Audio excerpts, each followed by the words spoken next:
Well, hello to all of our wonderful listeners and viewers out there today. Today, we're going to have a Carolus. I said that right, Carolus. She couldn't make it today. She's got some family obligations, and we miss her already. Joe cried earlier. It's kind of funny. I came in, and he was on the couch crying. Carol. Had a candle lit, had a little vigil going. But she'll be back next week, and I won't be here next week, although I'm trying to figure out a way to call in. And I have a show with my Santana tribute band at the Wildy Theater. You know who's here every week? Joe. Except for when I'm in Florida. Joe, oh, that's right. You can't even say that because you weren't here, and we couldn't even do the podcast last week or 2 weeks ago because you were in Florida. See? Well, you know. There you go. Sometimes people got things to do, you know. That's why I have my son here to learn things. You should have thought about that before you missed an episode. You're right. I mean, you came in like you're going to be the Audio Inc. conscience, and then you screwed it by not being here 2 weeks ago. Yeah. See? Anyway, did you have a good week? How was your week? I did. Man, last week was killer, man. I'll tell you what. Jeff Shield, man. You can't go wrong with Jeff Shield. Man, yeah. We got a great guest. It's a part of my musical journey and someone who helped me along my process, and hopefully I can get him to help me a little bit more. I'll pop that question while so he can't say no. That's how you do it. Yep. Live on air. Right on. All right. Everything's going good. All right, so let's start. I don't know if you know what's going on this week in St. Louis. Do you know what's going on? Man, I have no idea. Well, I don't know if you know this, but we talked about it last week, but it's still going on, that St. Louis International Film Festival. Oh, there we go. So you still got some time. It's running until the 19th. See, I rely on you guys to let me know. We let you know what's going on? Yeah. Well, how about this one? The Tina Turner musical from November 14th through the 26th. And who doesn't like Tina Turner? Yeah. I mean, she's from here. That's a St. Louis born music, phenom. Like, she is a part of the culture, 100, hands down. So if you're not doing anything, check it out. It's the Tina Turner musical. It talks about, it's at the Fabulous Fox, I believe, right? I believe so, yeah. I believe so. Yeah, so you can go to the Fabulous Fox and check out all things Tina Turner. It'd be wonderful. Now, for the kiddies, because come on, we're old, we have kids, people listen, have kids. Mm-hmm. It's that time of season. Starting on November 17th, you can go to the Polar Express train ride. Nice. How about that? It's down at the Union Station, and I believe they play the whole music, and they have actors there, and you can interact with the whole thing. Yeah, the Polar Express, which is kind of a creepy kind of thing. I don't know if you've ever seen that. Have you ever seen the Polar Express? I have not. It's kind of creepy. Honestly, if you really think about a train that appears and takes kids away, it's just kind of sounds like a great concept. It could be a horror movie. I don't know, like that horror movie about Winnie the Pooh that came out a little while ago. Oh my God! Oh, you're talking about Five Nights of Freddy? No. There's just one about Winnie the Pooh killing. Really? Yeah. See, that was the closest thing I could think of to Winnie the Pooh killing people. I haven't heard of that. What is it? Five Nights of Freddy or something? Five Nights of Freddy. That's some kind of game. Yeah. Now that they made a movie out of it. Did it go to theaters or straight to? I think it's out right now. I think it's in theaters. I'm not sure. There's no way is it in theaters? Yeah, it's in theaters right now. It seems like it would be straight to DVD, which they don't do anymore. So it would be straight to digital. Straight to Netflix. Straight to streaming. Yeah, apparently it's doing really well. So. Oh well, I'll shut my mouth then. Yeah. Oops. It was a popular game, so maybe they nailed it. I'm not familiar with the game, but yeah, neither am I. My kids played it for a while, but. Yeah, it's like a kid's thing. Oh, man. I'll tell you what. This is going to be a wonderful, wonderful weekend. We've got a lot of things going on. Last weekend was great. It's amazing, the St. Louis scene and what all goes on every weekend. Mm-hmm. And we're starting to scratch the surface of it. We're going to grow this podcast so you guys can know and hear what's coming up. Had a little meeting last week with Diamond Music Hall. We're talking about doing an industry night, trying to get some scheduling things going, and that's going to be fun. And it's an industry night for musicians, artists, comedians, anything. Performance artists of all type. Yeah, dancers, whatever. And it's just, just a night for... Even tattoo artists can come up and display their stuff. Yeah. Get clients. It's just a networking thing. We'll have music, live music. Hopefully we can get bands to play. Yep. I think it'll be an awesome thing. Different genres. I'm going to try to reunite the industry here in St. Louis. Yeah. I mean, the funny thing is musicians, regardless on what genre of music you play, you all go through the same shit. You're all fighting for gigs, trying to find gigs, trying to find places to play. And, when you network like that, you find out certain things. Like the gentleman that we're going to bring on here shortly, he entered into my life because I was looking for someone to teach me, to break me through this barrier of bass playing that I had at that time. And, I was asking around town, looking for, a bass player who they think I should take lessons from, et cetera, and it's that form of networking that I think, the St. Louis scene needs again. Absolutely. Because, we don't have you used to have how many music stores were here? There was like 7 or 8 music stores. Now you have Guitar Center, for the most part. Or you have, what's the other one? Palin Music is the new one that's out. They got some pretty cool shit at Palin Music too. But, there used to be tons of music stores, and when you'd walk in, there'd be guitar players playing, and there'd be bass players playing. You'd hear drums in the back, and then they had a big wall of, musicians looking for musicians and shit like that. And that's pretty much non-existent now. It might be online, but I'm just saying, like, it used to go, like, I remember as a kid, I would love going to going to music stores and just hanging out and meeting people, seeing who's in bands and things like that. And that's how we, my band Plain Jane back in the day got gigs. I used to be the guy that would go up to the record store and just kind of walk around and look at shit and listen to shit all day and maybe buy one thing before I left just because, I love music, Yeah. We didn't have Spotify. We didn't have all that shit back then. No, you had to go, dude, you had to buy a record. Yep. You had to buy the record. Yep. You can listen to it there. Yep. And you listen to the one song, and then hopefully you heard another song and you're like, yeah, I'm buying this record. And then you sat there and you invested your time in this piece of musical art. And it's like going to a music library. Yeah. 100%. And, honest to God, I feel bad for some of these young kids coming up now. Right. They don't get to experience that. Right. It's like everything's right at the fingertips. Yeah, it's a single right now, and labels don't build bands anymore. They don't build them anymore. You got to have a hit, and they throw that hit out there. If it does great, you get a second hit or a third hit. But sometimes you're just a one hit, and then they move on to the next. And that was a good thing about a record store, is because you could go up, chat with the clerk or whatever, and even find out about new music or something else. They had the artist pick, or there you go. I guess employee picks, and you could listen to their stuff. I mean, Vintage Vinyl still does that. Vintage Vinyl is probably still one of the places to go where you can get, you can hear new music that you're not used to and stuff. But oh man, let me stretch here for a second. All right, I would like to bring on this next gentleman. He is a fantastic and phenomenal bass player here in the St. Louis scene. He is someone that I looked to help me grow my ability to play my instrument. And he opened up my mind and my ability to do more things by his tutelage. And so I would like to bring on Mr. Larry Kornfeld. That's me. Hello. It's been a minute since I've seen you, man. This is so cool. It's been a while, yeah. Was it 98? Yeah. Probably 98. Yeah. And we were talking briefly about, how I got your name and how this all came about. But I was looking around at Dale's music, at McMurray's music, and some of these people have no idea what we're talking about because those bands... The music stores are closed, like you were just saying. Long time Nobody gone. knows about these places anymore. Yeah.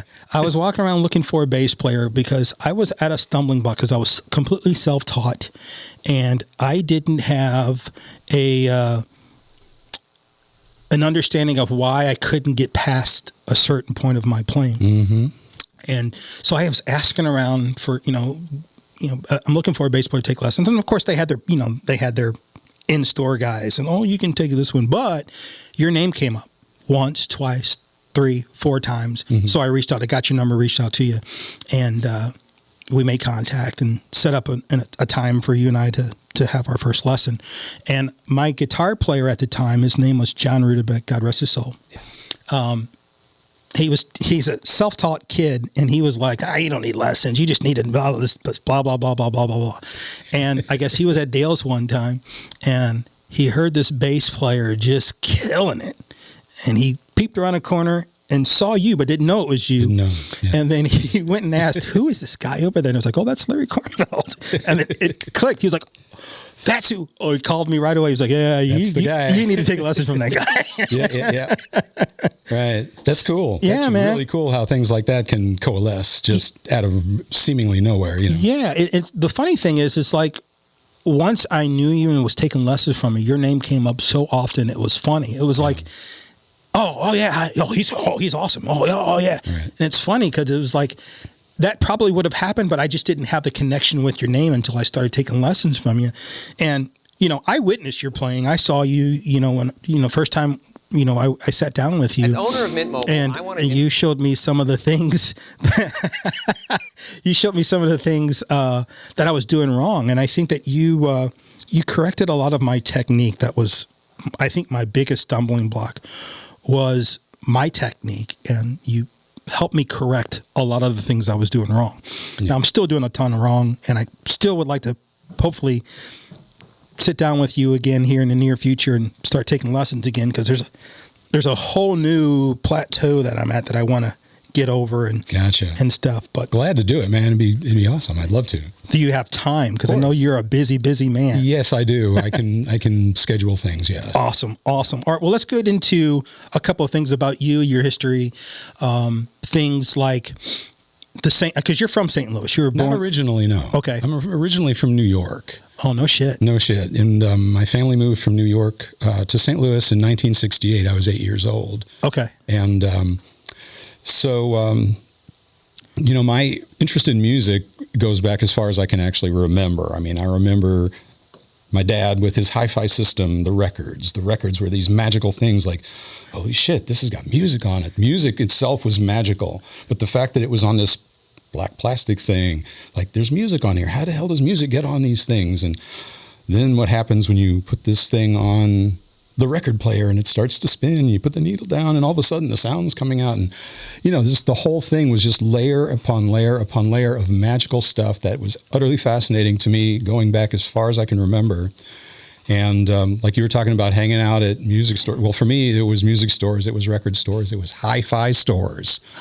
There used to be hi-fi stores all over St. Louis. There were CMC Stereo, Flip Stereo, Hi-Fi Fofum. You can go and audition stereo equipment. That used to be a thing. Holy shit. People would listen to records at these places for hours, and I was among them. And just to become educated on how do speakers work, how do amplifiers work. I wanted to know everything.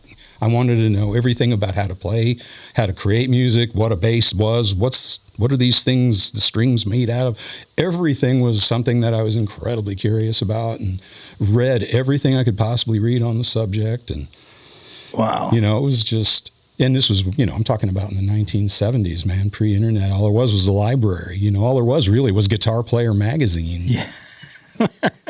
And, Stereo Review magazine. There just wasn't much out there. And I just wanted to know so much about this. And that kind of curiosity has sort of led me to find out all these things. And now, it's like my life is currently at a point where the knowledge of all this stuff has become exactly what made me qualified for the life I have right now. That's awesome. It is. It's really awesome. And that includes playing the bass, because what I do now is not just as an engineer and not just technical stuff, but as a musician as well. And it's a huge privilege to have this position. And I'm, incredibly lucky. And I love every minute of it. So let me ask you this. Yeah. When did you know that music was what you were going to do? As soon as I saw the Beatles, man. I'm a typical boomer. I was born in 1960, and I saw the Beatles on Ed Sullivan at age 4. And you think that 4-year-olds don't remember stuff, but dude, I remember that. Seeing the Beatles on the Ed Sullivan show, it was like life-changing. absolutely life-changing. There was no doubt about it. There was something about that electrified me to such an extent that I just kept going. I just kept wanting more. I wanted to listen to more music. I wanted to become more knowledgeable about all this stuff. And certain little things that are seemingly innocent, that seemingly don't really have any real significance, sometimes actually do. As I said earlier, my family left New York in 68. And when we were leaving New York in 68, my grandfather, as a present, gives me a tape recorder. A little battery-powered reel-to-reel tape recorder with a little microphone on a wire. And I'm 8 years old. This thing's my constant companion because I'm bored. We moved to a city where I don't know anybody, and I'm just waiting until school starts in order to start having a social life again. Sure. So I spent my entire summer prior to fourth grade or whatever it was, with this tape recorder, and I'm learning this is what happens when the tape goes too slow, and this is what happens when the tape goes backwards, and this is what happens when the mic's close to the sound source. And I'm learning all my basics about audio engineering in a completely innocent way at age 8. And wow. You would think that that's but it's huge. Yeah, well, I mean, it's huge. Critical thinking at a young age about something that most kids probably wouldn't think about. Right. I had no idea that these things were actually part of the process of making records. Right. I hadn't made that connection yet, but it didn't matter. Right. Once I did, it was like, oh shit, this is the tool. I mean, obviously the bigger professional, whatever, blah, blah, blah. But, that curiosity about this little cheap toy thing, it still worked just like a normal tape recorder. When you slow it down, it changes the speed of the music and the pitch goes down, and you can distort it. You can thread it wrong so that it'll record and not erase the stuff that was on the tape before, called sound on sound, or we'd call it overdubbing. I'm learning the basics of this craft that I do then. Gotcha. It's cool. So were they music lovers? Yes, they were music lovers. See, I think it starts there because my parents were the same. My mom was into classical music. My dad listened to Motown. So I remember growing up listening to Motown, and my mom always listened to classical music. And my sister, she's the one who got me into rock and roll. She started listening to Kiss. She listened to Michael Jackson and the disco stuff. Yeah. But then she got into Kiss and then Def Leppard. And Def Leppard, funny, people laugh at me all the time I say this, but Def Leppard was the band for me that made me go, this is awesome, and this is what I want to do. And me and my brother used to jump around with tennis rackets like they were guitars. I don't understand the whole thing about feeling shame about what we like in music. I can't relate to that. I like ABBA. I like the Carpenters. I also like Frank Zappa. I like Chick Corea, and I also like Cheap Trick, and I also like Deep Purple and Emerson, Lake and Palmer. What's the difference? Who cares? It's all fun, man. It's weird. I think that we lost the importance of music. Yeah. I think. And, like you look in most schools, the music program's the first thing that's cut. And people don't realize how important music is. Dude. It's life to me. Man, speaking of school and the certain kinds of advantages that some people who were lucky enough to have it, the St. Louis thing, where'd you go to high school? Parkway Central, class of 1977. When I started at Parkway Central in 1974, they had opened a music wing. Oh, wow. A music wing, an entire wing. It had a rehearsal, big rehearsal spaces, small rehearsal spaces, a concert hall. This is a high school in 1974 Chesterfield, Missouri. There's hardly anything out there in Chesterfield, Missouri. It's mostly cornfields, right? But this school had this facility that the taxpayers paid for, and these great teachers. And not only, one of the most important things about this music wing was they had what they called the electronic music lab, but what it really was a little recording studio. It had a multi-track Sony, it had a mixing board, it had synthesizers and tape recorders and microphones. And I, again, furthered my knowledge about how to do all this stuff while, a high school student. I also got to take music theory. I got to take college level music theory when I was 14 years old. Oh, wow. So I had such a head start when I went to college to study music, because a lot of people dropped out because college level music theory is no joke. And I had no problem with it because I'd already been exposed to it. So sometimes these school situations that people miss out on, man, I took huge advantage of having all that opportunity. Gotcha. I got so many opportunities out of just being a student at Parkway Central circa That's awesome. 74 to 77. Have you ever been to Webster?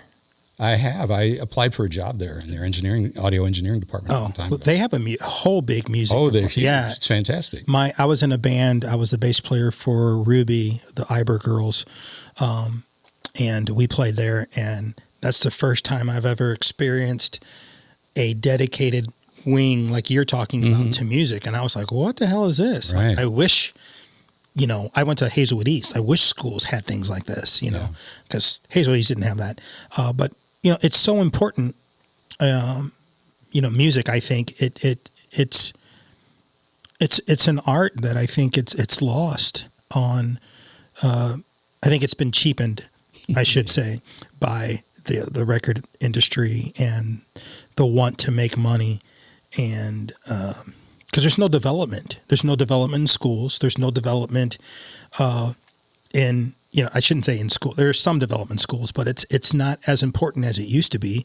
And there's no development if you get a record deal. They don't develop you anymore. You got to have the hits or you're out. Whereas before they got a band that had a great singer and a couple of good guys, and they had someone says they have something, they would develop them. Yeah, and then they grew.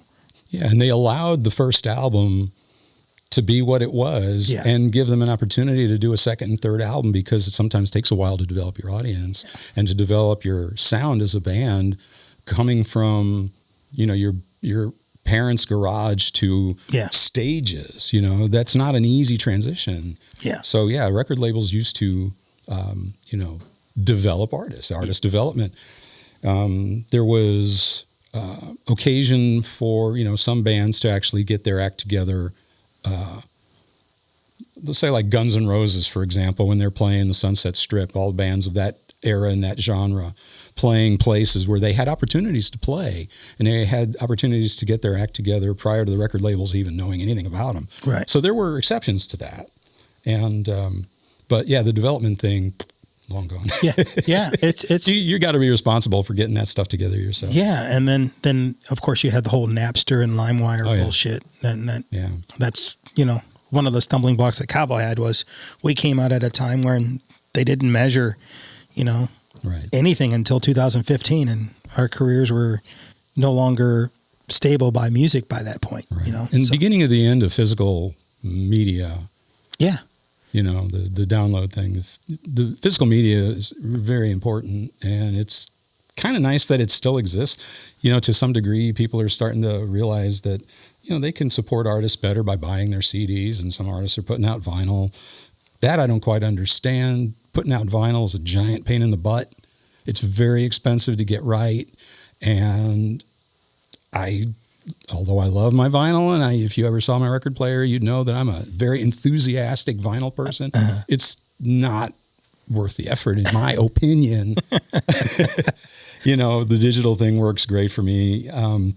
Whatever. If people want to go back and do that as like kind of along the lines of, maintaining a vintage Volkswagen Beetle or something, fine, cool, do it, Right. It's just a part of history, and it's a great part of history, but it's really not necessary. I'm dipping my toe in that whole audiophile genre of hi-fi equipment now. Yeah. And there's a lot of pitfalls there, dude. There's so much bullshit in the audiophile realm. Okay, well, you and I need to have long conversations, because I'm going, I might want to think about getting this and getting that. And we'll talk. All right. People who spend great gobs of money on cables and stuff, come on. Yeah, I heard the cables. I heard the same thing about the cables. Golly. It's the gear, the speakers. There is a difference in speakers, and so there is a big difference in speakers, but the big problem with any system is the room. You can't take the room out of the equation, and the room will destroy the sound of even the most fabulous speakers, because rooms ruin sound. Rooms, standing waves, phase cancellation. There's nothing you can do about it. It's what rooms do. Don't they have that? Some of those new files, though, they have the DAC or Dirac.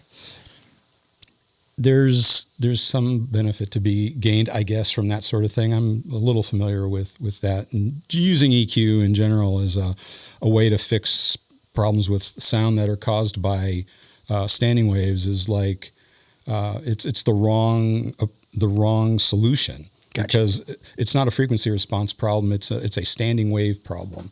The wavelengths need to be absorbed into something, or they need to escape the room, because the bouncing of sound waves between walls, between ceiling and floor, whatever, that's the problem. Equalizers can't fix that. Gotcha. Cannot do it. Just simply cannot do it. So you got knowledge, baby. You got knowledge that I don't have. I do. I have. I've been aware of this stuff for decades. I'm 63 right now, and I've been studying this stuff like I said, since I was a little kid, and it's just so second nature. And oh yeah, it's well, like you said, it leads you to what you're doing now, which I want to get to. But right. I want to talk about, because you told me something when we were taking lessons. You went to the University of Miami for school.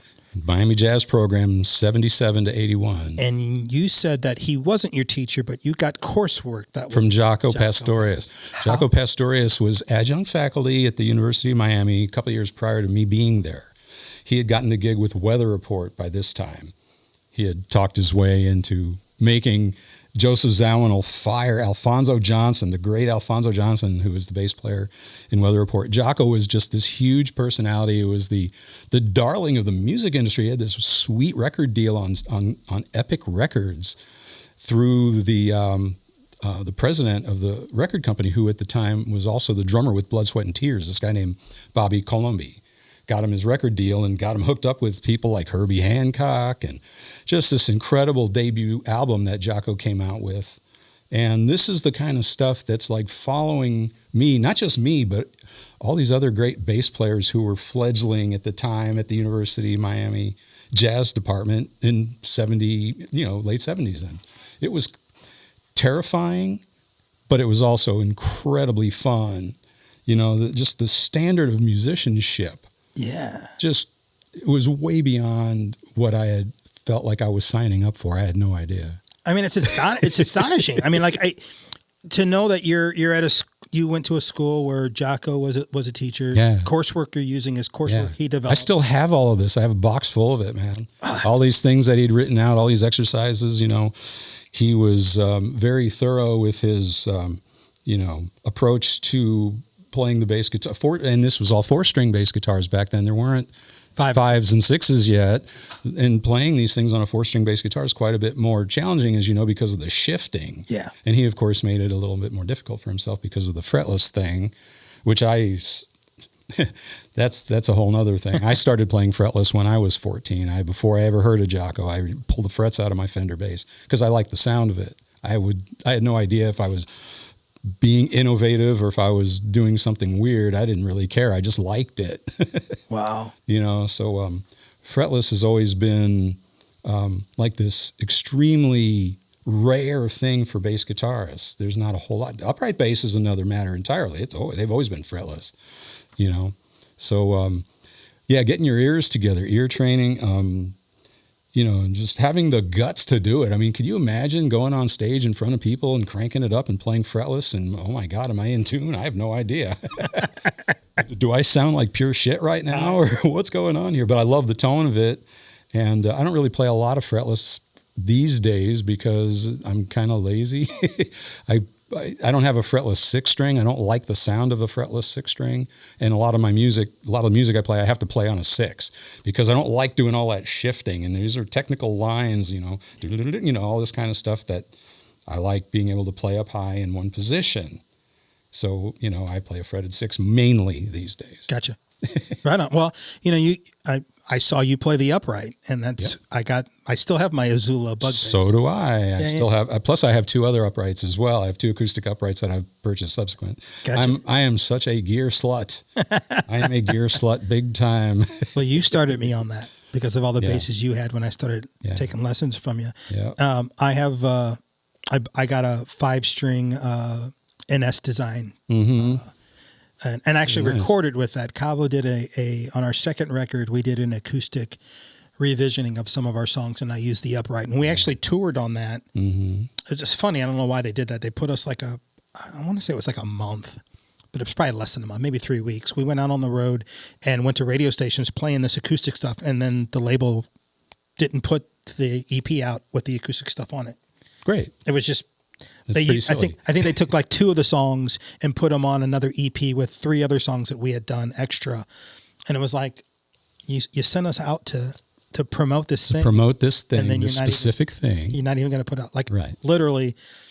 I record it with the upright, and then recording is different than playing. Yeah. Right. So I recorded with it, which took me a while to get my intonation right and all that other stuff. Yeah. But then playing 5 songs in a row, it's a different, you got to get your dexterity up and all that. It's just, and then they wound up not even doing anything with it. Right. It's kind of funny. But anyway, yeah. So it's amazing. I have some video footage of you playing an upright, and it's a video that I found online.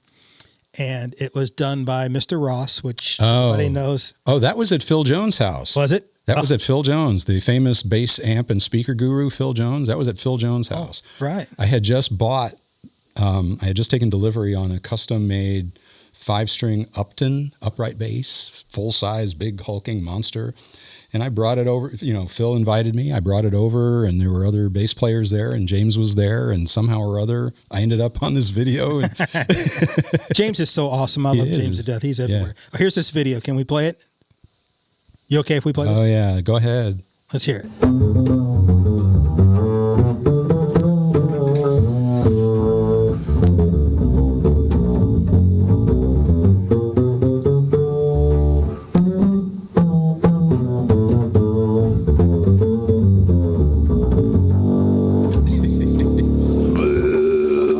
It's just the most awesome instrument, that low B string. I mean, There's not a lot of upright basses in the world that have 5 strings on them, and I had to have one made for me. And I had the Isola made for me also with the low B.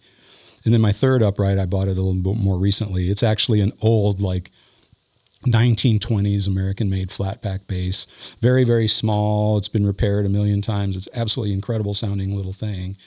But it's a normal 4-string. In fact, it was actually built as a 3-string, and as a lot of little basses were. They're called church basses. Uh-huh. And then they get converted to 4-string somewhere in their life, and this one was. And it's been repaired. You could just see all the wood that's been grafted into it, the poor thing. There's all these tags on the inside from the number of times it's been rebuilt. All the different luthiers that have been inside the damn thing repairing it because they're so fragile. Oh, wow. So did Azula... Did they? Because they knew who you were. When I called them to get mine, they knew exactly. Here, I'll tell you the whole story. There, I got involved with the redevelopment of the Ampeg baby bass. I had worked at St. Louis Music Electronics from '95 to '97, and at that period of time, the company was trying to really sort of reestablish some of their vintage name plates. Like the jet guitar. I mean, it wasn't just the SVT bass amps anymore for them. They wanted to have all the cool tube guitar amps that they used to make in the 60s back in their product line and stuff. And one of the things that they wanted to put back in their product line was the baby bass, which was an Ampeg product from the 40s or 50s or whatever.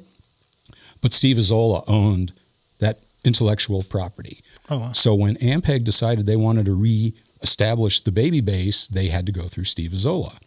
So Steve Isola would make prototypes and ship them to SLM, and I got to play the prototypes. I got to take them on gigs. I was playing in a blues band at the time. Tommy Kennedy, the other, the legendary St. Louis bass player, a friend of mine, he and I were both kind of evaluating these prototypes of the current Ampeg baby bass. So I became friends with Steve Isola, and I told him I wanted him to build me a bass. So he built me that. He built me my mini bass, my 5-string mini bass with a low B. And I still play that thing. In fact, are you familiar with, if I were to tell you that I use impulse responses with this thing, you familiar with the term impulse response? Guitar players tend to use impulse responses when they want to experiment with speaker cabinets. It's this electronic way of sounding like you've got every kind of speaker, Celestion or, the Greenback or the Bluebells. I mean, impulse response is a little electronic file. It's actually a little tiny wave file that contains the electronic essence of the sound of these things. When impulse responses first came on the market, they were for reverbs.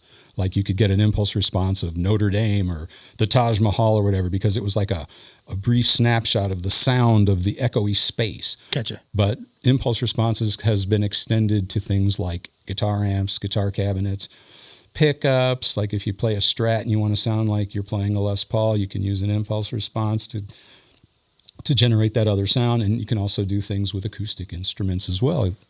And so with my Isola mini bass, now crank it forward to 2023, I can plug this thing into a box and load in an impulse response and make this solid body instrument that really does not sound acoustic at all. I mean, it's a cool sound, but it does not sound anything like either of my two very fine acoustic uprights. But it does when I use it with an impulse response. Oh, that's cool. It's designed to make it sound like it's a mic'd bass. It's phenomenal. Kind of like the whole cab sim thing that's going on now. It's exactly, that's that same technology. Yeah. So that's cool. It is cool. Yeah, it's so man. cool because I can still use it the old way where it sounds like an electric upright, which is fine. I've done 1,000 gigs on the thing, tons of recording with it and stuff, but I can also make it sound like a real acoustic upright if I want, without having to go through the trouble of bringing one of my giant fragile instruments and microphones and all the complexity and inconvenience associated with it. Dude, so back in the day when you were in a band called Groove Thing, I believe you said you started that when? What year? We got Groove Thing going in about 97. We started rehearsing. 97. 97, a lot happened. 97 was when I quit St. Louis Music, when I was invited to audition for Street Corner Symphony and got the gig. I replaced Al Caldwell in that band. You know Baby Al? Yeah. I replaced him in that band. And we had a better part of a year playing 5 nights a week at what used to be called Johannon's. It's now Cyberg's Dorset. Yeah. But it was a hot spot, man. I used to go see that band play all the time. I was always real impressed with them. And the fact that I got to be in that band for better part of a year was really awesome. And I was very visible at the time because of that. You know, when you're on the same stage 5 nights a week playing, everybody comes to see you, you know, and that might be how these people started to know about me. Gotcha. When you were searching for a teacher, right? Yeah. So, so that was I was pretty visible, you know, because nobody else had a 5 night a week gig. There were no 5 night a week gigs. We had the only 5 night a week gig for probably hundreds of miles around. Wow. So that was pretty cool. Yeah. And, but at around that time when that fizzled, when that contract didn't get renewed, it was like the end of an era because that band had been in that place for years and years and years and years and years. So when it was over, it was like, well, this band, is this over too? So I started to, you know, want to come up with my plan for the next thing. So after the Street Corner thing ran its course, I started doing gigs with Lenny Klinger, as many of my peers have. And at that same time was when Mark Crowell and I, the great guitar player Mark Crowell, and I put together this thing that ended up becoming Groove Thing. This band still exists in 2023. It's just unbelievable how durable and how, you know, consistently high quality this band has always been. And I'm very, very proud of it. And it was very, very difficult for me to quit. I had to retire from it. And, you know, I turned 60 years old in 2020 and, you know, COVID, there were no gigs. So it was like, this might be the time for me to get out. I spent 20-something years not spending Friday and Saturday nights with my wife. Yeah. So it was time for me to exit that situation. So it was very, very painful to do because it was like leaving my baby, you know. But she was probably really happy to have you home. I mean, oh, yeah. I mean, it was really nice. I mean, that was one of the nice things about not having to do gigs anymore, COVID notwithstanding, was knowing that I would have Friday and Saturday nights with my wife, you know, because, I mean, literally 20-something years of hardly ever seeing her on weekends. Yeah. That was not easy. So, yeah, but it was also not easy quitting that band because I was very, very proud of it. Well, I remember Mind Over Soul when we started doing our thing and started playing, you were one of the bands that we were trying to, I'm not going to say mimic, but take cues from. Right, because we had a very high level of authenticity to the music we were playing. Yeah. We dumbed down everything. I'm just going to be honest. We dumbed down a lot of stuff, and we didn't do the hard stuff. We were like, yeah, no, we're not going to do that one. Well, we took it to a level, man. I mean, we realized one day that we were playing like all these Steely Dan songs. That Justin just became infatuated with Steely Dan, and we just kept on adding more and more Steely Dan to our book. And we realized, well, we should just do a show of just Steely Dan. This might be a thing, because this was in the that little period of time prior to this big explosion of tribute bands. Right now, tribute bands are giant. It's a big thing. It's never really gone away. But when we started doing those, we had an unexpectedly good turnout to all these little versions of that show that we did. And then we eventually decided we want to try one for real. So we got a hold of Pat at the pageant, and he made it difficult for us, man. We had to actually pony up the money for the room ourselves. Oh, wow. For our first Steely Dan tribute at the pageant. Oh, wow. And Mark Crowell's father, may he rest in peace, he just passed away a few weeks ago, fronted the money for us to get the room so we could do it. And we sold that place out without any advance ticket sales. That place was packed. Wow. And we did it 4 times. We sold out the pageant 4 times doing our Steely Dan tribute. Wow. And we also added the Earth, Wind, and Fire tribute. We got to like 25 Earth, Wind, and Fire songs. And nice. and then we did a Doobie Brothers tribute with some other friends helping us out. We had like 20-something Doobie Brothers songs. We raised the bar for this sort of high quality, like homage to these artists that we loved ourselves. We loved playing in front of appreciative crowds who we knew were coming in there skeptical. Like, who the fuck are these guys thinking they're going to do Steely Dan? Are you kidding me? Right. Steely Dan is like this gold level. It's like going in and doing a Return to Forever tribute. Which is one thing, which is something that I'll tell you about that. That's part of what I do with the Silverman Brothers. Oh, yeah. Chick Corea tribute. So that's part of what's cool about my life right now. It's like the 2 bands that I perform with. One of them is the Steely Dan tribute because I've gone back, rejoined them along with original guitar player Mark Crowell.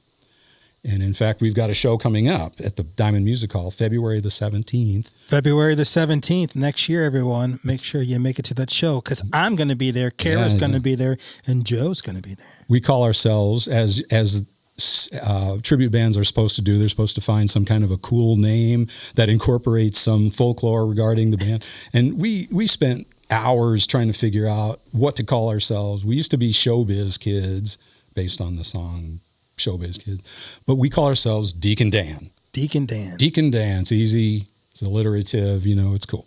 So yeah, Deacon Dan's going to be on stage again doing 20-something song Steely Dan tribute February 17th at the Diamond Music Hall. Awesome. Earlier this year, we did one at the Diamond Music Hall. There was another really great band there that night. It was a Chicago tribute, and they absolutely killed. These horn players, they bent over backwards to play that stuff right, and it was awesome. And Mark Crowell was in both bands. Oh, wow. This guy's musical ears are unbelievable, and he just sits and learns music, and he can play anything he hears after hearing it one time. I've been in 2 bands with this guy. It's a pleasure to be in a band with somebody with that much musical talent. His ears are just brilliant. And so, yeah, he killed in the role of Terry Kath.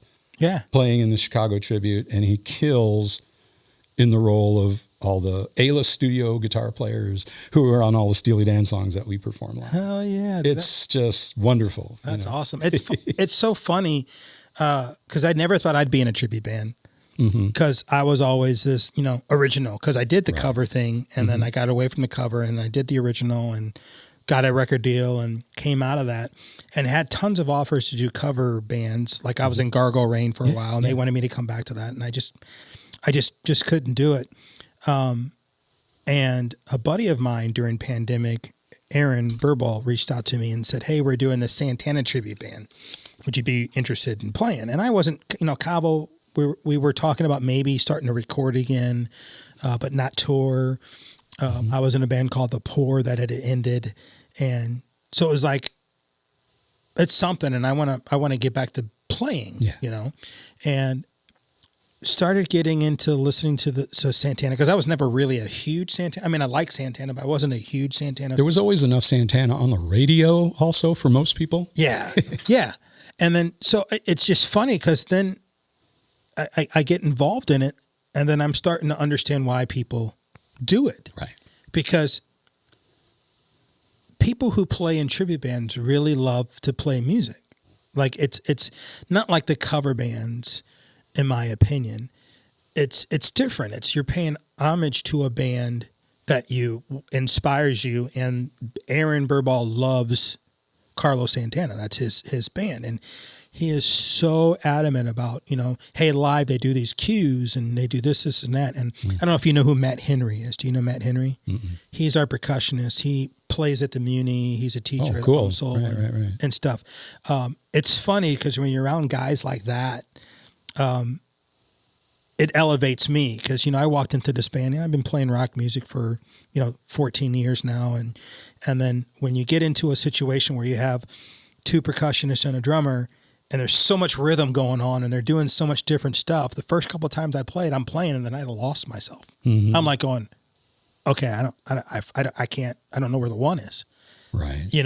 And because you weren't exposed to it culturally, yes. like where that music came from. Right. So the accents and the concealing one and all that kind of stuff that they do, right. All these, things are like culturally normal for the people who created that music, but definitely not for the rest of us. Right. And then the funny thing is now I'm in a Buena Vista Social Club nice. tribute band, which is another. That's a whole nother thing. The Cuban thing is amazing. And it's so difficult, but I'm starting to get it. We've been practicing, and it's funny because it's just one of those things where I struggled and struggled and struggled. And then the last rehearsal we had, everything felt so good. And everybody was like, yeah, man, that sounded great, Yeah.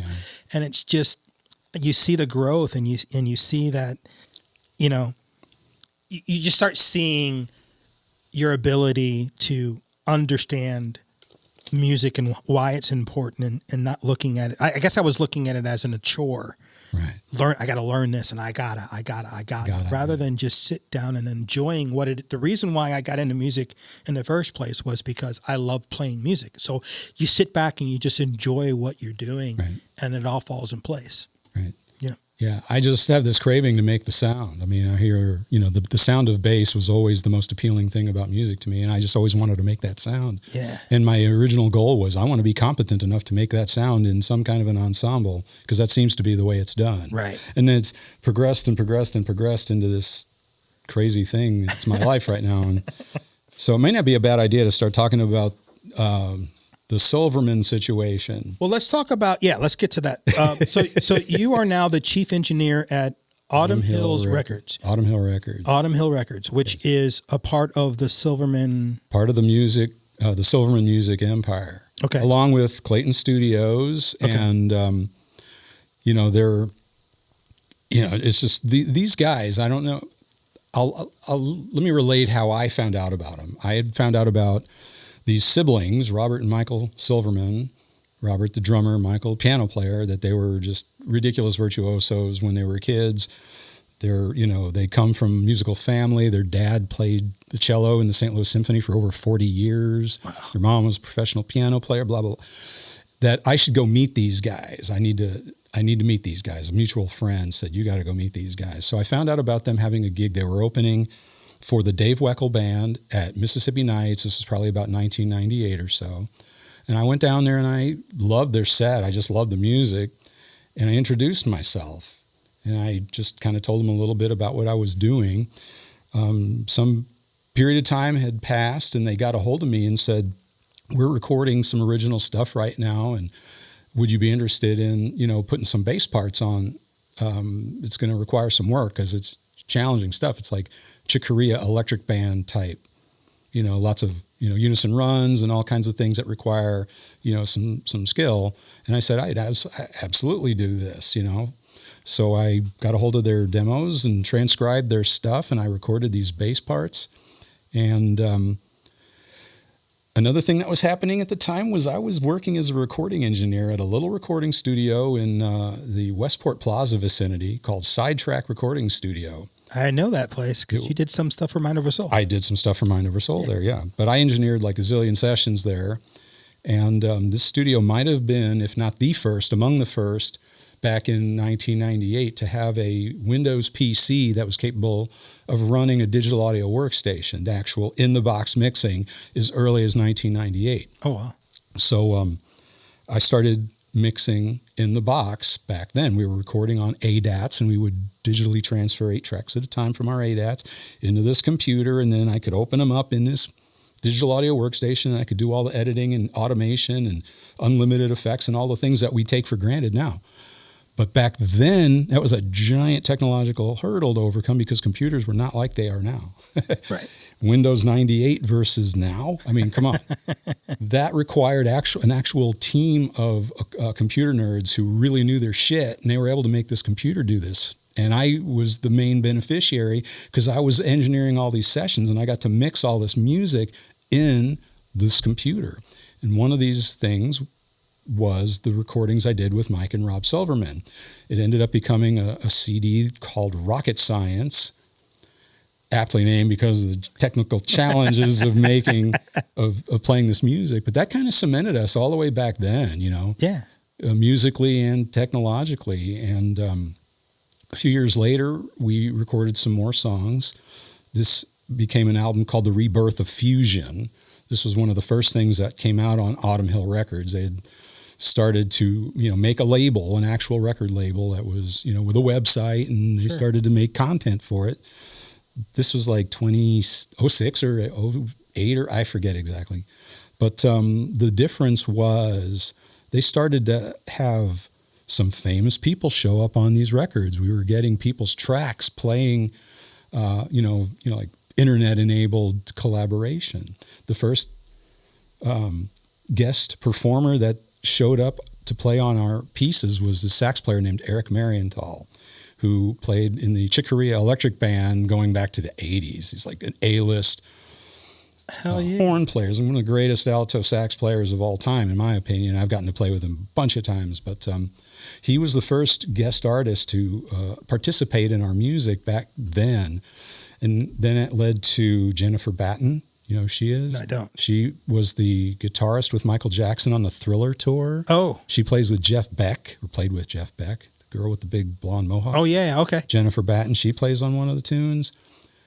Dweezil Zappa plays on one of the tunes. Dude, that's killer, dude. Dweezil's other guitar player, Jamie Kime, played on one of the tunes. So all of a sudden, we're starting to have some heavy hitters and some names. So these guys are now in a position where they can actually kind of, come up with the dough to get these guys to do this, because they don't do this for free. Right. So there was a big change when we made the second album based on that. And that led to the first Autumn Hill Jazz Festival, which took place at the Sheldon. Eric Marienthal flew in from being on tour in Japan to perform with us that night at the Sheldon. He comes off the plane from Japan, comes to the Sheldon to play with us with no rehearsal. It was really cool. Oh, shit. It was fantastic. He's one of the greatest musicians I've ever been around. He's just a phenomenal sax player. But there's this whole series of things that occurred over a long period of time between Rob Silverman, Mike Silverman, and myself, culminating in what's going on now, which is just so hard to believe that it's true, but it is. So what's going on now with you guys? Well, let's see. A thing that happened was this COVID situation back in 2020, early 2020, that caused them as a company that had some success in the streaming world to change what the company did. Because normally what they would do is they would put on jazz festivals. They'd do a big jazz festival at Chesterfield Amphitheater, and then they would do another thing in Webster Groves. I mean, they'd do 2 or 3 or 4 a year. On their own dime, they would bring people in. They would just, bring all kinds of people. Like one year they brought in the great drummer Simon Phillips with his band. In 2019, they brought in the Dave Weckl Band. They reunited the Dave Weckl Band with Tommy Kennedy and Jay Oliver and Buzz Featon and for the Chesterfield Amphitheater Jazz Festival in 2019. That'll become more significant later because of the whole Dave Weckl thing. I've already mentioned him once. I've mentioned him again. I'll mention him again later because he's become a very important part of what we do at Autumn Hill Records.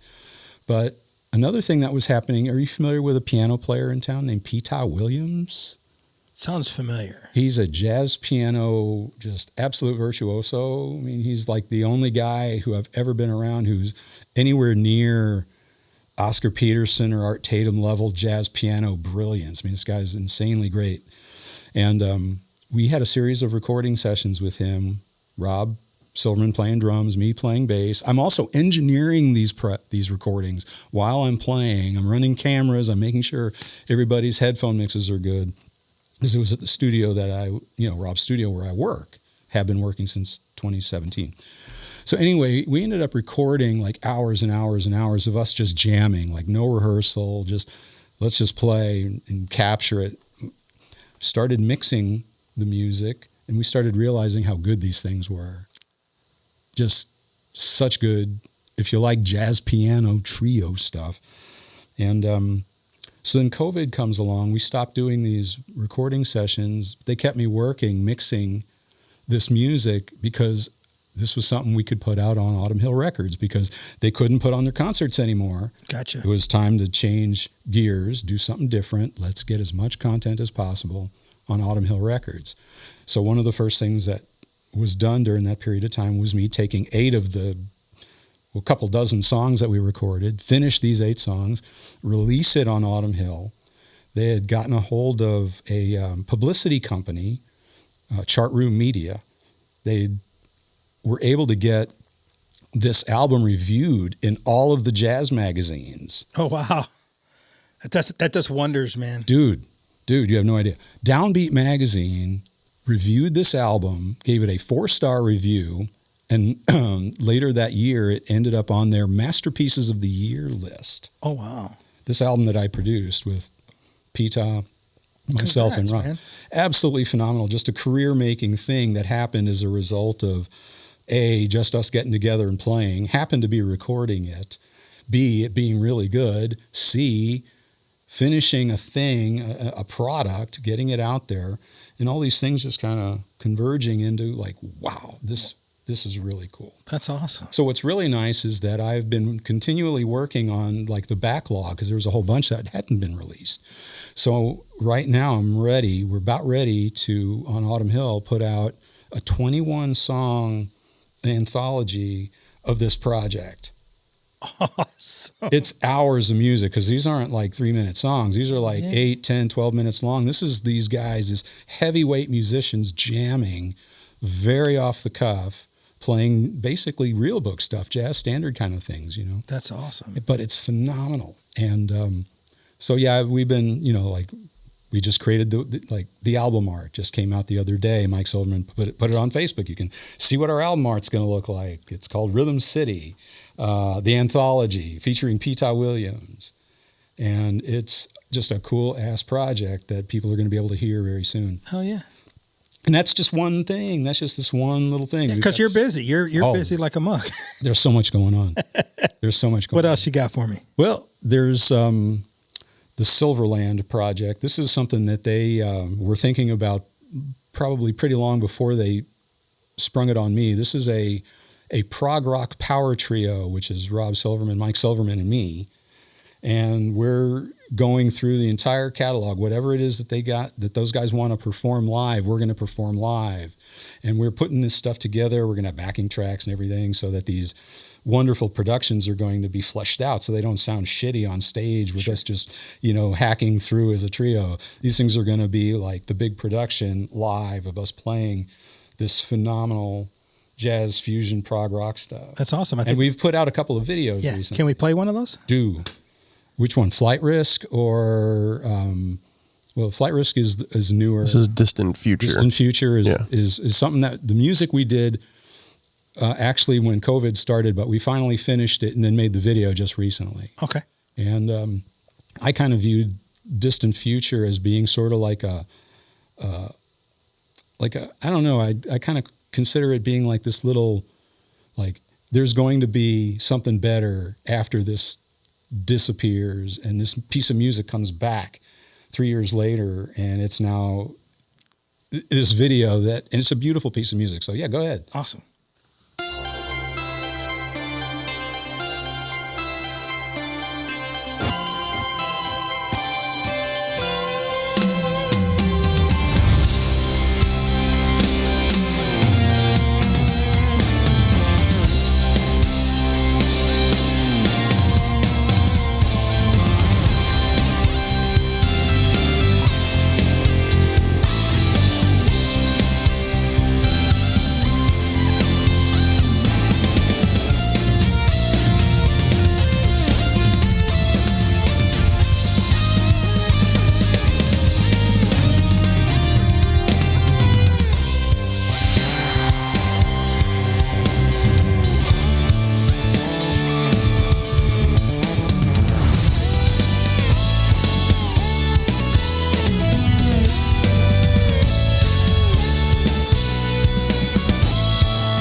badass. Isn't that lovely?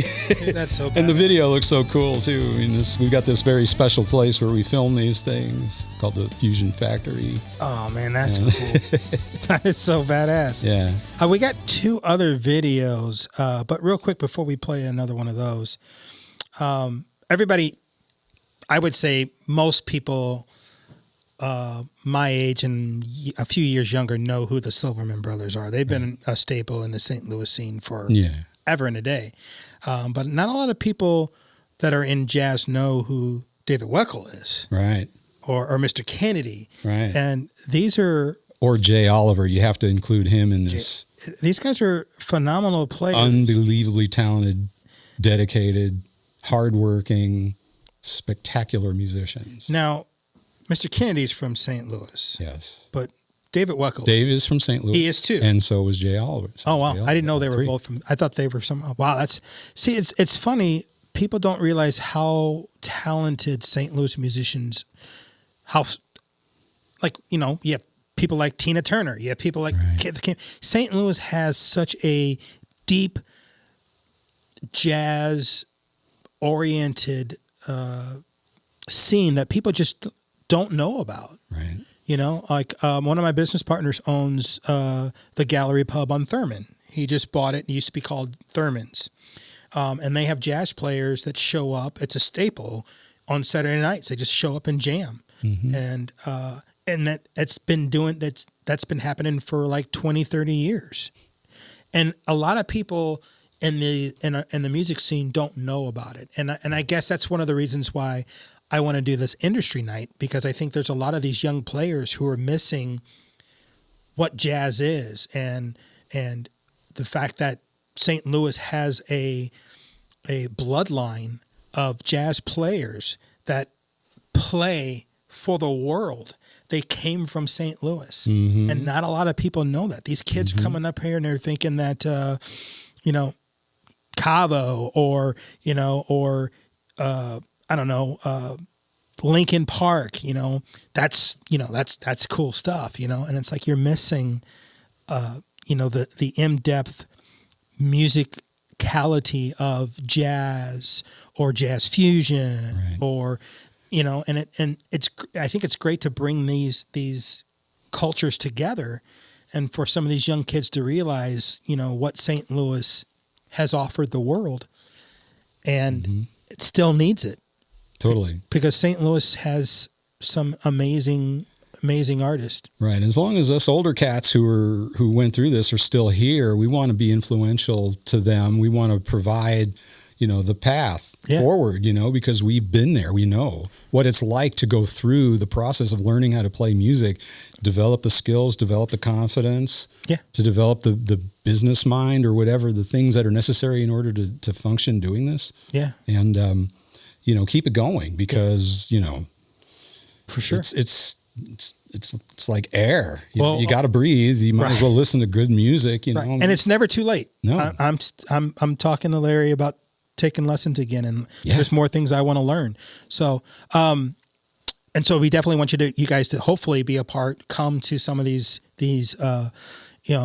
industry nights that we have, starting probably, we'll talk about when it starts, but, here's another video. What's the name of the song? I can't see it. Flight Risk. Flight Risk. There you go. Here goes. This one's got a bass solo in it. Oh, very, very cool. We got to get to that. About how far in, do you know? It's about halfway. Okay. It's pretty short. Okay. Sweet.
pretty crazy.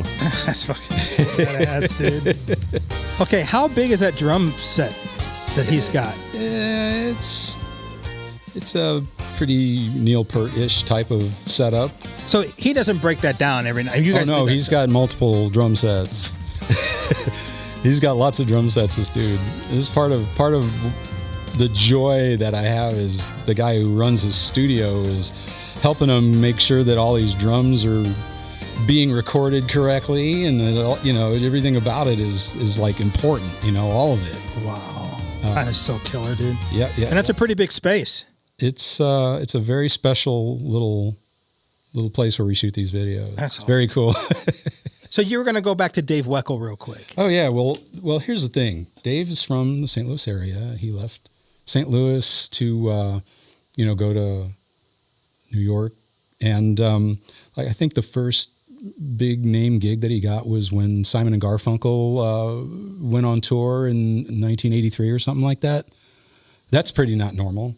For somebody to get that big a gig, like their first gig, that big, that's a huge hype. I mean, they were playing stadiums, man. I saw them at Dodger Stadium. Anthony Jackson was the bass player. Oh, that's the man right there. Right. So, yeah, Anthony Jackson had a lot to do with Dave Weckl' success. And not too long after that is when he hooked up with Chick Corea and was playing with Chick Corea since the 80s and up until Chick's passing. And, so he's lived in, he divides his time between the States and Italy. His wife lives in Italy.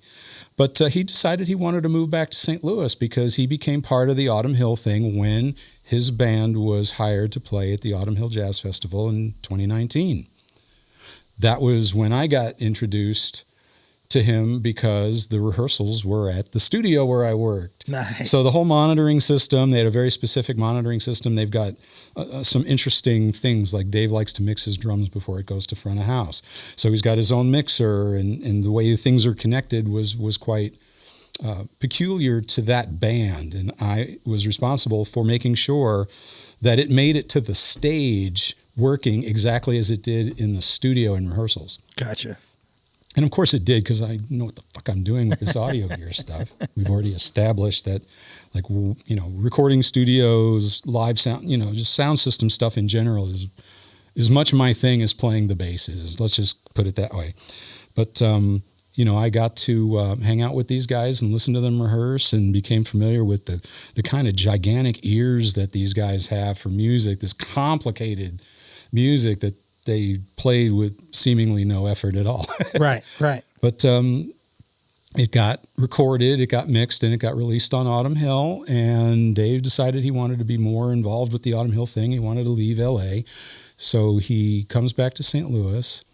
We actually were able to provide him a house to live in with a working studio in it while he house hunted.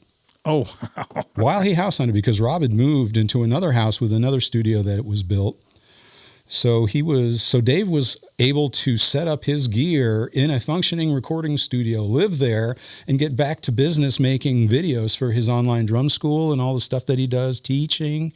He's got students all over. I mean, he's Dave Weckl, for crying out loud. Arguably, we could say, there's probably going to be all kinds of varied opinions, but in terms of jazz and jazz fusion, there's probably nobody on earth better. One of the best for sure. One of the best for sure. In fact, he's got a concert tomorrow. He's at the Kirkwood Performing Arts Center with his big band, his big jazz band, doing a tribute to Buddy Rich. It's 2 p.m. tomorrow afternoon at the Kirkwood Performing Arts Center. So anyway, he builds this studio, and I'm the guy to help him make his studio. I'm the guy who's, along with Jay Oliver, they did all this planning, and it's a beautiful place. But when it was time to wire it up, that's me. I'm the guy who wired Dave's studio and helped him get it all working, and all this custom wiring and all his network wiring, his audio wiring, and how these coincidences of this sort, the improbability of it all, is my daily reality. And I just always knock on wood, man. I can't even believe how fortunate I am that I'm in the midst of all this stuff. It is just incredibly cool. The music, the videos, the people, the list of famous musicians that I've recorded with as a result of being with Silverman Music you wouldn't believe it. I already mentioned guys like Dweezil Zappa and Eric Marienthal, but there's Randy Brecker, and there's, who Michelangelo Badio is, the guitar virtuoso?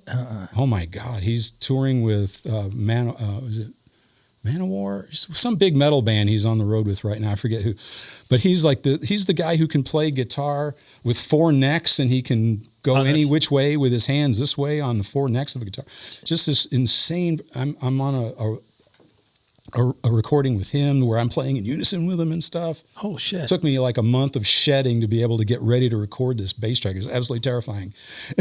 See, the wood shed. Wood shed, yeah, that was a thing in the last video. Yeah, the wood shed. See, Kerry, you're not here, but right. it's a term that we use. It's a musician term. That's wood crazy. I've never heard of shedding. That's wood crazy. shedding. You got to be in the wood shed. You got to be working, getting your chops together. So yeah, I've got this list of world-class musicians who somehow I end up on these recordings with, like Bella Fleck and the Flecktones. Yeah. Yeah. Good. That's fucking awesome. One of my favorite drummers of all time, this guy named Gavin Harrison. He's the drummer for Porcupine Tree. Yeah. King Crimson, Pineapple Thief. I'm on a recording with him. Holy shit, dude. Oh my God. Yeah, there's like this whole long list. I'm not going to go through all of it, but it's just cool. Dude, you were a phenomenal player, which is, everyone talked great about you when I started taking lessons, and I didn't know that you've been playing with some of these guys, but I know how much of an amazing bass player you are. Thank you. It's the truth. I mean, you still amaze me when I watch you play. So, which is again why I'm thinking about calling you, because there's some stumbling blocks that I need to get past. And he's going to demonstrate some stuff for us here pretty soon too, isn't he? Yes, sir. I'll play a few notes. Yeah, I guess. Hell yeah. Well, I want people to, a lot of people don't understand bass and how powerful of a tool it is in music, right? And how we can shape the sound, we can shape the feel of a song. Not only that, but the tonality of the music, because the bass note determines the actual root, and the root affects the chord above it. So you can you can totally redefine any chord by changing the bass note. And you can choose any of the 12 chromatic pitches underneath any chord and create 12 completely different chords, even if you haven't changed a single note in the right hand, because the bass note determines all the relationships above it. It's really, really a wonderful thing musically. But then there's also the rhythmic power of it, right? Which is probably the most fun part of it, in my opinion. But to me, it's the sound, the feel, the rumble, the thing that the noise itself is just so, it's food, man. It's enriching. Yeah. And that was what it's always been about, is just the sound, making that sound, the bass sound. It doesn't matter where it comes from. It could be, like, if you ever gone to like Graham Chapel or something and listened to, somebody play that pipe organ with the big giant pipes. I mean, the bass notes that come out of that, the sound of that is just ridiculous.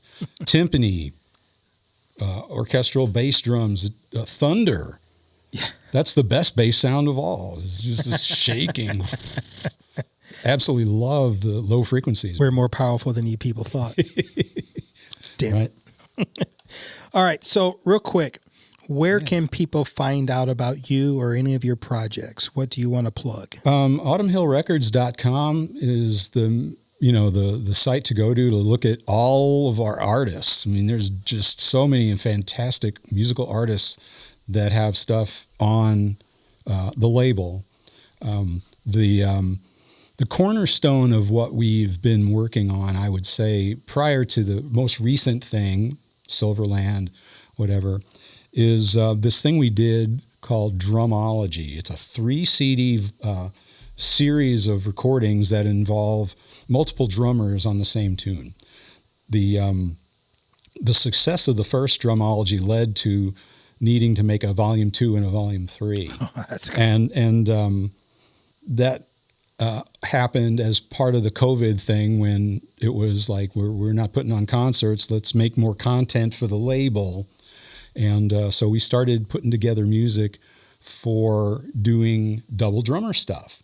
It just so happens that none of the drummers were on tour. So there were so many drummers that were more than willing to get involved in what we were doing. That's how we were able to get Kenny Aronoff and Billy Cobham and, like I said, Gavin Harrison, or both Carmine and Vinny Appice, these legends, David Frangione, the guy who owns Modern Drummer Magazine. He's a great drummer. He played on some of it. There's, Gergo Borlai. He's currently on tour with Frank Gambale. He plays with all the greatest fusion musicians in the world. He plays on a cut that I play on. Glenn Sobel plays drums with Alice Cooper. He's on the record. Jeez. Todd Zuckerman, the drummer for Styx for the last 25 years, whatever, he's on the record. There's just this list of these A-list drummers that made themselves available to what we were doing, because what else were they going to do? They could sit at home, record their tracks, get a paycheck, and we're just delighted to have their name and their presence on our project of these, proggy, fusiony things. Oh, Casey Grillo, the current Queensryche touring drummer, he's on one of them. Wow. Just reach out to people and say, hey, you want to do this? And most of them said yes. That's nice. So, the drumology thing was made basically as a sort of a tribute to Neil Peart, who is Rob's favorite, and that the proceeds were earmarked for the Neil Peart Brain Cancer Research Institute, or I'm not exactly sure what it's called, but something like that. So that's pretty cool. That's awesome. For charity. Charity thing because that's what took Neil from us. Right. It's that nasty form of brain cancer, blah, blah. So, the drumology series is just this huge amount of incredible musicians who all found a way to, we figured out a way to do it. Right. Some new material, some old material. And, this was what we did during almost the entirety of 21 and 22, was get that all done. Gotcha. And that was a lot of work. I bet, dude. Just mixing songs with one drum set is a big deal. Getting 2 or sometimes 3 drum sets to actually sit in a mix. So the biggest piece of music, I got to tell you, you might want to look at this at some point. It's called The Alchemist. It's a J. Oliver original. It's on Autumn Hill. It's the reformation of the Chick Corea Electric Band. It's got John Patitucci playing bass. It's got Frank Gambale playing guitar, Eric Marienthal on sax. Holy shit. Dave Weckel on drums, Rob Silverman on drums, Mike Silverman on keyboards, but it's also got Steve Gadd on it as well. Get the fuck out of 3 drummers.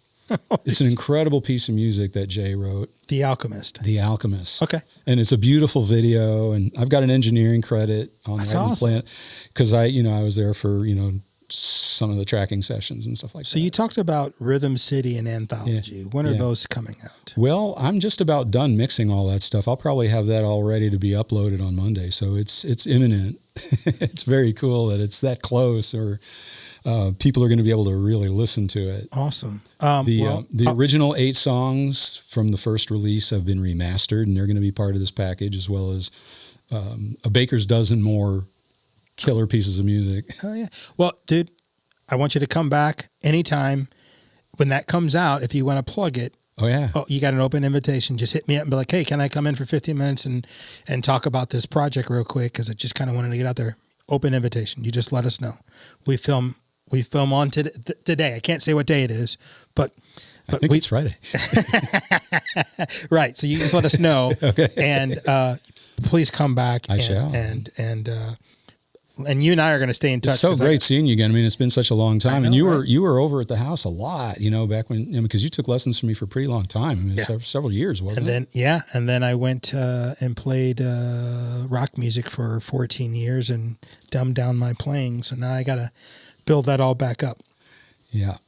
Lots to work on. Well, I've progressed a lot in that period of time myself, and the music that I've been required to play has required me to really get even more into the nitty-gritty of my technique so that I can play like that and sound clean. And, I just feel really fortunate that I was in a situation where I was able to study the bass guitar as if it were a real legitimate instrument, like something with an actual pedagogy associated with it, like any other instrument. The bass guitar had no pedagogy associated with it when I was studying music in college. We made it up. Gotcha. It was the stuff that Jocko provided, like we were talking about. It was the stuff that my teacher, Don Kaufman, created, who was very scientific about all this. He was very good at also adapting classical pieces that were written for other instruments, like the bassoon. Oh, wow. Take bassoon music and learn how to play it on the bass guitar. Take trombone music, learn how to play it on the bass guitar. Well, theory's my weak spot, so you're going to have to work on that and then probably re-break me from a lot of bad habits I picked up from being on the road and being tired and not... playing the way I should. Well, yeah, happy to do it, man. It sounds like fun. I'm looking forward to it. I'm glad we're all still here and able to do this stuff, man. Yeah, dude, I'm so impressed and so happy that you're still, that you're doing what you want to do and that you've progressed so much. And it's a dream come true, man. You're just so talented, and people forget the roots of jazz and blues that St. Louis has. Yeah. All right, so before we call it, I do this thing called Pookee's Picks. And so I take a band in St. Louis and I just kind of talk about them briefly and we play a song or two from them. And today, my pick is, I guess he's a solo artist now, and he goes by Rocky Rocky. But he used to be the singer of a band called Monster Eat Manhattan. And Patrick Blair is a phenomenal musician on the St. Louis scene. And I guess the band is on a hiatus. I don't know if they're still together or if they're still a thing, but he's been putting out music on his own, and he goes by Rocky Rocky. And do you want to play just a little bit of Monster Eat Manhattan and then jump right to Rocky Rocky?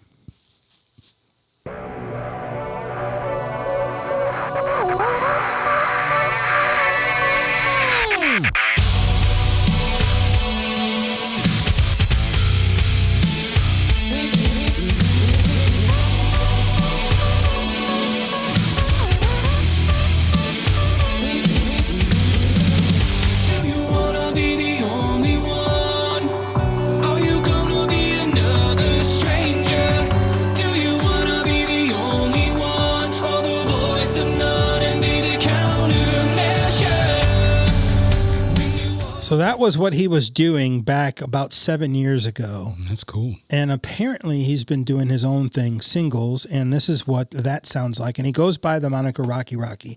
And he's on, I guess, Instagram, Facebook, and all the other good spots. But here's his video that he put up about 3 months ago.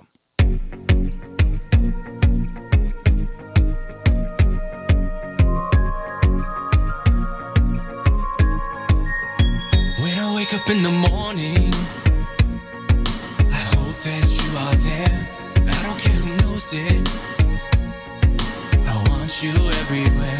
I really hope you know that you made me a better man.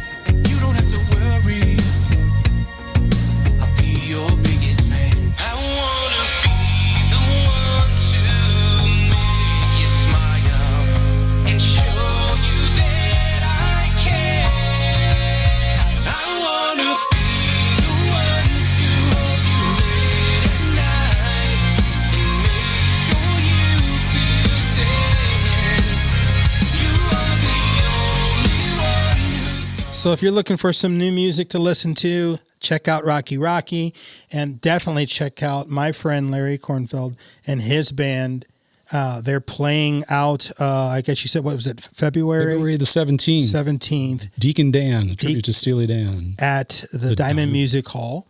And then for some of his original stuff, check out Autumn Hill Records. You can hear some phenomenal jazz players and Larry playing bass. Yeah. And he's engineering it, and he's doing what he does. He's phenomenal at what he does, and he'll keep on doing it. That's right. He is a St. Louis musician that is a staple, like some of the other greats. I appreciate you coming today. I appreciate you having me. This is really cool. Yeah, man. Yeah. Anytime, dude. I miss you, man. Miss you too. It's great. All right. Well, this is the end of the podcast, and we'll be back next week. Kara will be here with Boom Boom. Scotty Gherkin and Coach, and it's a tribute to the Tom and Jeff podcast and show that they used to do. I won't be here. I will be playing with my band Black Magic at the Wildy Theater, but I'm going to call in and hopefully we can get that figured out. And oh yeah, definitely. I'll say hey to everybody. Awesome. All right, we appreciate everybody. Thanks for listening, and we will see you next week. This is the Audio Inc. podcast.